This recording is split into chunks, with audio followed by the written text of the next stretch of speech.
지난 5일 열렸던 이재용 삼성전자 부회장 사건 공판에서 안종범 전 수석의 수첩, 이게 직접 증거가 아니라 정황 증거로 채택됐다, 이런 보도 다들 들으셨죠? 이게 어떤 의미가 있을까 참 궁금합니다. 그리고 또 하나, 오늘 일부 시간에도 다뤘습니다마는 국민의당의 그 의혹 제보 조작 파문에 대해서 추미애 대표가 이 미필적 고의에 의한 형사 책임, 이런 문제를 또 언급한 바 있는데, 오늘 모신 이분은 간접 정범의 법리를 적용할 수 있다, 또 이런 표현에서 또 역시 주목됩니다. 이런 궁금증 두루두루 풀어보려고요. 판사 출신이시고 지난번 국정농단 청문회에서도 활약하셨던 더불어민주당의 박범계 의원 초대했습니다. 어서 오십시오. 네, 선생님 안녕하세요. 네. 최고위원 되셨죠? 예, 7월 1일자로 임기 시작했습니다. 그건 이제 돌아가면서 하시는 겁니까? 어떻게 되는 겁니까? 예, 권역별 최고위원이라고 그러세요. 저는 충청권과 강원권. 임기는? 예. 이게 좀 불분명합니다. 알겠습니다. 어쨌든 축하드리고요. 예.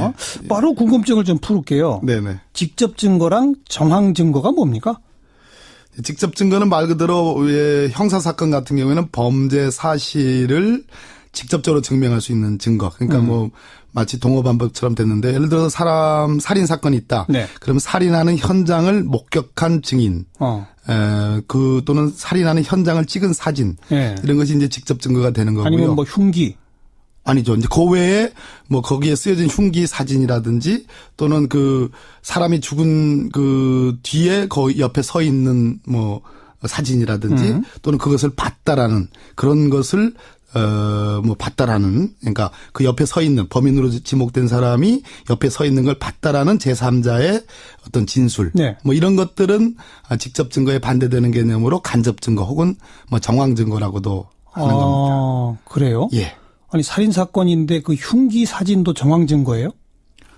그 흉기 자체는 직접 증거가 될 수는 없죠. 예. 그런 거예요? 예. 예. 그럼 지금 이제 이재용 부회장 사건 이제 뇌물죄로 기소가 되어 있는 거 아니겠습니까? 네. 자신의 경영권 승계에 도움받기 위해서 네. 재단에 돈도 내고 말도 사주고 뭐 했다. 네. 그거 아닙니까? 네. 그리고 그것이 자기의 경영권 승계 도움받기 위해서라고 하는, 이거 좀 도움을 주세요라는 얘기를 박 전 대통령하고 독대 자리에서 말했다는 거고, 네. 그 말했다는 것을 안종범 전 수석의 수첩에 기록돼 있다는 게 특검 측의 주장이었잖아요. 그렇습니다. 근데 그 수첩이 그러면 직접 증거는 뭐고 정황 증거는 뭐예요? 그 대목에서는. 그러니까 그 수첩의 내용은 수첩이 있는 사실, 예. 그리고 수첩에 기재되어 있는 내용, 이 두 가지로 구분해 놓을 수 있는데요. 예. 이 수첩은 안종범 수석의 업무 수첩 아니겠습니까? 그렇죠. 안종범 수석이 쓴 건데, 예. 안종범 수석은 뭐라고 그랬냐면 박근혜 전 대통령으로부터 들은 내용을 적어놨다. 물론 본인의 의견도 있습니다. 네. 그랬을 때 박근혜 대통령으로부터 들은 내용이라는 관점에서는 그 박근혜 대통령과 이재용 삼성전자 부회장 사이의 독대 장면에 그 자리에 있었지는 않았기 때문에, 예. 들은 얘기이기 때문에 소위 전문 증거, 뭐 조금 다른 의미이긴 하지만 직접 증거는 아닌 거죠. 네. 두 사람이 만나는 자리에 배석해서 나누는 대화를 적은 게 아니라, 그렇다면 직접 증거가 되는 건데. 그런데 두 사람이 대화 끝나고 나서 박 대통령이 하는 얘기를 그냥 네, 전화로 지시한 내용을 전화로 듣고서 썩혔으니까 그런 거예요? 네, 그렇기 때문에 간접 증거 혹은 정황 증거 이렇게 볼 수 있겠습니다. 그러면 직접 증거는 유죄 입증에 확실한 거고, 네. 간접 내지 정황 증거는 유죄 입증에 불충분한 겁니까? 어떻게 되는 겁니까, 그건?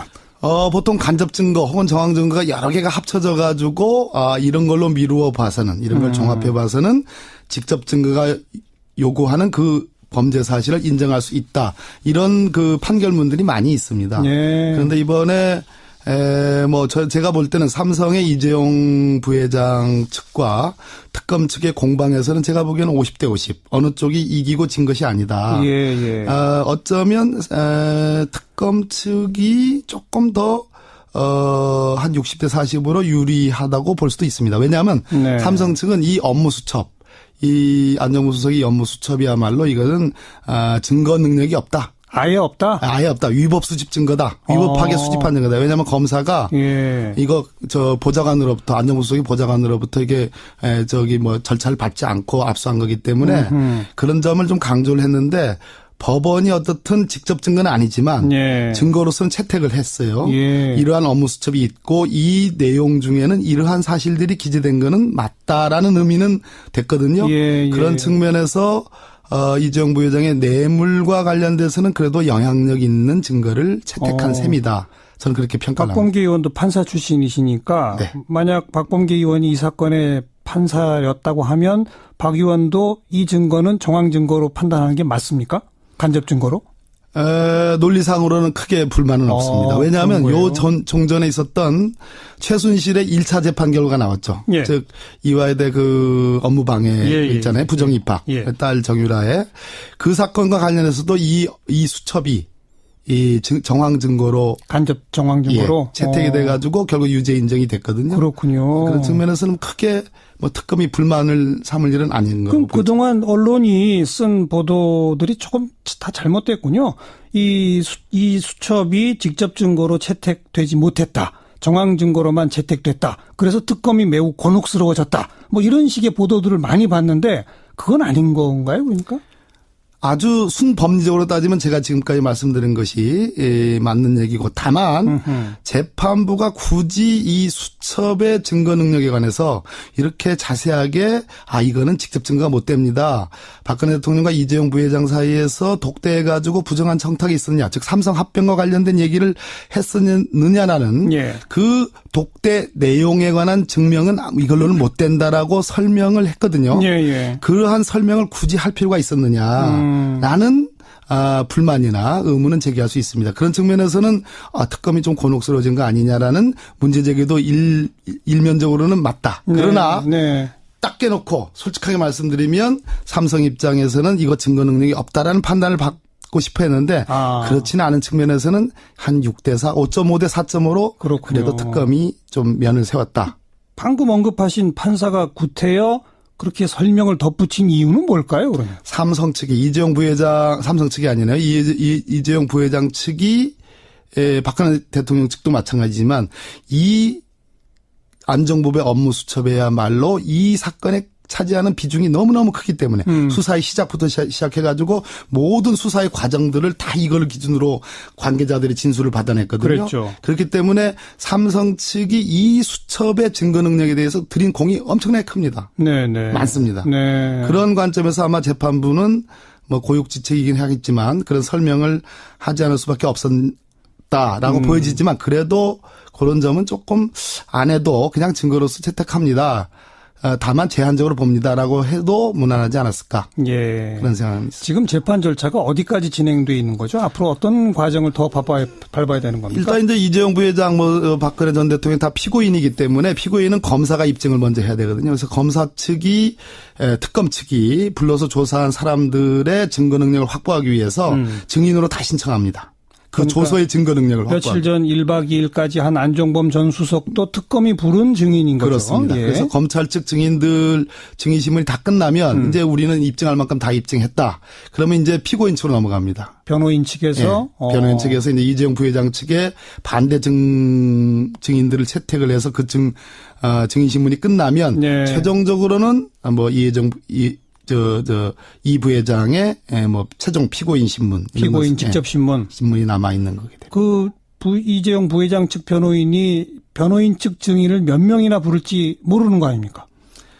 제가 이렇게 관찰하는 이재용 부회장 측의 재판 전략은 구속기간이 6개월이거든요. 그럼 6개월이 지나면 무조건 석방해야 됩니다. 그렇죠. 그러니까 재판부가 뭐 일주일에 3-4번 지금 막 빨리 재판을 하고 있죠. 거기에 대해서 가장 크게 지금 불만을 삼성 측에서 좀 보이고 있거든요. 그러다 보니까 증인들 일관례에서 불출석 혹은 증언 거부 사태가 지난번에 있었죠. 그렇죠. 그리고 그것이 이제 잘 받아들이지 않으니까 아마도 그 6개월을 넘기려고 하는 그런 전략이 있을 수 있습니다. 그런 측면에서 피고인 측 증인들을 최대한 많이 좀 살 수가 없습니다. 최대한 많이 신청할 가능성이 있다고 저는 보여집니다. 앞으로도 꽤 시간이 걸리겠군요, 그러면. 어쨌든 근데 구속 사건이기 때문에 6개월 이내에 끝내야 된다. 만약 그렇지 않으면 일단은 석방하고 불구속 상태로 재판을 해야 되는 문제가 생깁니다. 뭐 한간에는 사법부도 삼성 눈치는 보는 거 아니냐. 뭐 이런 의혹의 눈초리들이 항상 있지 않습니까? 있었습니다. 박범계 의원 옆에서 보시기에 지금 이 재판 삼성 눈치를 보면서 갑니까? 아니면 공정하게 잘 갑니까? 제가 뭐 가능한 한 이 재판에 대해서 이제 그동안에 좀 많은 말씀을 좀 자제했는데요. 제가 어제도 공개적으로 저희 이제 당의 이제 정책조정회의에서 특검 혹은 서울중앙지검이 공소유지, 국정농단 사건에 대한 공소유지를 철저히 할 필요가 있다는 얘기를 여러 차례 강조를 했습니다. 네네. 그 얘기는 지금 우리 정관영 선생님 말씀하신 것처럼 어떻든 삼성 재판은 뭐 삼성이 우리나라에서 갖고 있는 힘, 이번 뭐 미르 K재단의 사실 출연을 주도했고, 예. 다른 기업과 달리 현실적인 그 최순실의 딸인 정유라에 대해서 말값 등에 80억 원이 그냥 직접 지원을 지원됐고, 했고, 그 밖에 예. 동계스포츠 영재센터에서 16억 나갔고, 이런 거 또 삼성이 갖고 있는 인맥, 정보력, 그런 걸 봐서는 확실히 영향을 받지 않는다라고 단정하기는 어렵거든요. 그런 측면에서 정말 정신 차리고 정말 철저하게 공소유지를 해야 된다. 그런 얘기를 강조한 말씀으로 제가 답을 드리겠습니다. 네. 알겠습니다. 뭐 봤다라는, 그러니까 그 옆에 서 있는 범인으로 지목된 사람이 옆에 서 있는 걸 봤다라는 제3자의 어떤 진술, 네. 뭐 이런 것들은 직접 증거에 반대되는 개념으로 간접 증거 혹은 뭐 정황 증거라고도 하는 겁니다. 그래요? 예. 아니 살인 사건인데 그 흉기 사진도 정황 증거예요? 그 흉기 자체는 직접 증거가 될 수는 없죠. 그런 거예요? 예. 예. 그럼 지금 이제 이재용 부회장 사건 이제 뇌물죄로 기소가 되어 있는 거 아니겠습니까? 네. 자신의 경영권 승계에 도움받기 위해서 네. 재단에 돈도 내고 말도 사주고 뭐 했다. 네. 그거 아닙니까? 네. 그리고 그것이 자기의 경영권 승계 도움받기 위해서라고 하는 이거 좀 도움을 주세요라는 얘기를 박 전 대통령하고 독대 자리에서 말했다는 거고 네. 그 말했다는 지난 5일 열렸던 이재용 삼성전자 부회장 사건 공판에서 안종범 전 수석의 수첩 이게 직접 증거가 아니라 정황 증거로 채택됐다 이런 보도 다들 들으셨죠? 이게 어떤 의미가 있을까 참 궁금합니다. 그리고 또 하나 오늘 일부 시간에도 다뤘습니다마는 국민의당의 그 의혹 제보 조작 파문에 대해서 추미애 대표가 이 미필적 고의에 의한 형사 책임 이런 문제를 또 언급한 바 있는데 오늘 모신 이분은 간접 정범의 법리를 적용할 수 있다. 또 이런 표현에서 또 역시 주목됩니다. 이런 궁금증 두루두루 풀어보려고요. 판사 출신이시고 지난번 국정농단 청문회에서도 활약하셨던 더불어민주당의 박범계 의원 초대했습니다. 어서 오십시오. 네, 선생님 안녕하세요. 네. 최고위원 되셨죠? 예, 7월 1일자로 임기 시작했습니다. 그 이제 돌아가면서 하시는 것. 그것을 안종범 전 수석의 수첩에 기록돼 있다는 게 특검 측의 주장이었잖아요. 그렇습니다. 근데 그 수첩이 그러면 직접 증거는 뭐고 정황 증거는 뭐예요? 그 대목에서는. 그러니까 그 수첩의 내용은 수첩이 있는 사실, 예. 그리고 수첩에 기재되어 있는 내용, 이 두 가지로 구분해 놓을 수 있는데요. 예. 이 수첩은 안종범 수석의 업무 수첩 아니겠습니까? 그렇죠. 안종범 수석이 쓴 건데, 예. 안종범 수석은 뭐라고 그러냐면 박근혜 전 대통령으로부터 들은 내용을 적어놨다. 물론 본인의 의견도 있습니다. 네. 그랬을 때 박근혜 대통령으로부터 들은 내용이라는 관점에서는 그 박근혜 대통령과 이재용 삼성전자 부회장 사이의 독대 장면에 그 자리에 있었지는 않았기 때문에 예. 들은 얘기이기 때문에 소위 전문 그렇죠. 증거, 뭐 조금 다른 의미이긴 하지만 직접 증거는 아닌 거죠. 네. 두 사람이 만나는 자리가 어떻게 되는 거예요? 예, 권역별 최고위원이라고 그러세요. 저는 충청권과 강원권. 임기는? 이게 좀 불분명합니다.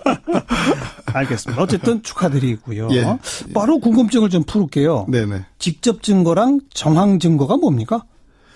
직접 증거는 말 그대로 형사사건 같은 경우에는 범죄 사실을 직접적으로 증명할 수 있는 증거. 그러니까 뭐 마치 동어반복처럼 됐는데 예를 들어서 살인 사건이 있다. 네. 그럼 살인하는 현장을 목격한 증인. 또는 살인하는 현장을 찍은 사진. 네. 이런 것이 이제 직접 증거가 되는 거고요. 아니면 뭐 흉기.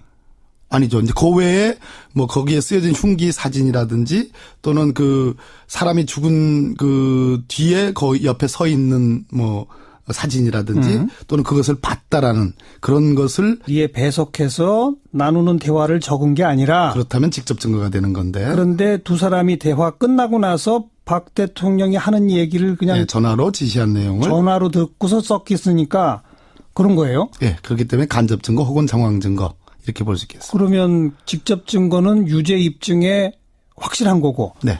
간접 내지 정황 증거는 유죄 입증에 불충분한 겁니까? 어떻게 되는 겁니까, 그건? 보통 간접 증거 혹은 정황 증거가 여러 개가 합쳐져 가지고 이런 걸로 미루어 봐서는 이런 걸 종합해 봐서는 직접 증거가 요구하는 그 범죄 사실을 인정할 수 있다. 이런 그 판결문들이 많이 있습니다. 예. 그런데 이번에 제가 볼 때는 삼성의 이재용 부회장 측과 특검 측의 공방에서는 제가 보기에는 50대 50. 어느 쪽이 이기고 진 것이 아니다. 예, 예.